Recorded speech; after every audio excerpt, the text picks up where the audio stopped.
السلام علیکم ویورز، آج کا ہمارا ٹاپک ہے اندلس کی فتح اور اہل اسلام کا ایمان و توکل۔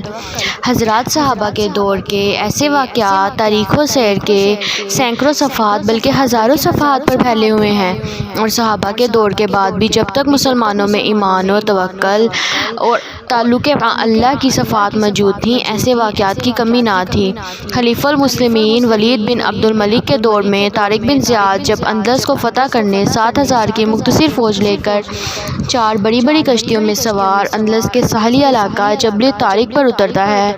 تو باوجود مختصر سی فوج کے اس ساحلی پٹی کو بغیر کسی مزاحمت کے فتح کرتا چلا جاتا ہے۔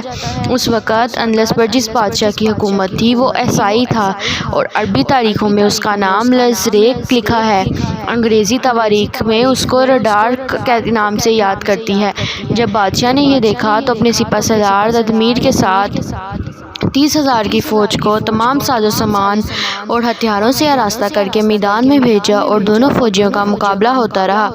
اور پے در پہ کئی لڑائیاں ہوئیں، اور ہر موقع پر تدمیر اور اس کی فوج کو شکست کا منہ دیکھنا پڑا، اور ان ہزیمتوں نے ان کے حوصلے پست کر دیے۔ آخر کار تنگ آ کر تدمیر نے اپنے بادشاہ رڈارک کو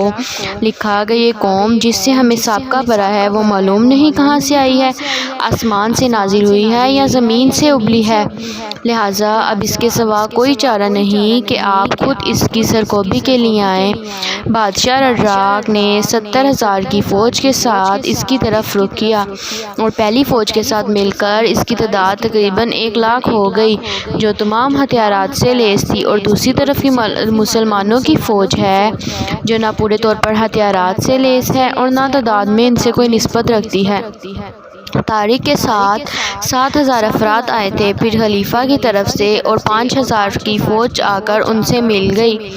اس طرح کل 12,000 کی فوج ہو گئی، اور دونوں فوجی وادی لقا کے مقام پر اتری، اور پھر مقابلہ ہوا، اور مسلسل 8 دن یہ جنگ چلتی رہی، اور بالآخر فتح و کامیابی مسلمانوں کے حصے میں آئی، اور عیسائی فوج رسوا و بسوا ہوئی، اور خود رڈارک بھی قتل ہو گیا۔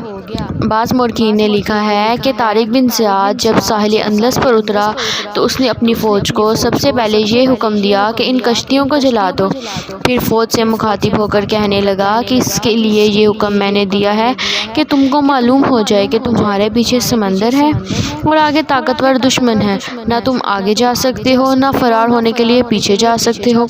اب صرف خدا کے بھروسے جہاد کرو اور یہاں اندلس میں اسلام کا پرچم لہراؤ۔ یہ چند واقعات نمونے کے طور پر بیان کیے گئے ہیں، جن سے یہ بات بخوبی واضح ہوتی ہے کہ اسلامی معاشرے میں کار فرما قوت ایمانی کا یہ اثر تھا کہ انسان و حیوانات، جمادات و نباتات، شیاطین و جنات، ہر چیز ان کی فرما برداری اور اطاعت شعار بندگی اور غلامی کے لیے تیار رہتی تھی۔ ان کے حکم کی تعمیل جنگل کے درندے اور جانور بھی کرتے تھے، ٹھاٹے مارتے ہوئے دریا بھی ان کے خط کی تعمیل کرتے تھے، جنگل کے درندے اور جانور بھی ان کی بات مانتے تھے، جنگل کا بادشاہ شیر بھی ایک مومن کی غلامی میں فخر محسوس کرتا تھا، شیاطین اور جنات ان کے سامنے سرنگو اور عاجز ہو جاتے تھے۔ غور کرنا چاہیے کہ یہ کون سی طاقت تھی جس نے مسلمانوں کو فتح سے ہمکنار کیا اور ان کو سربلندی اور عزت عطا کی؟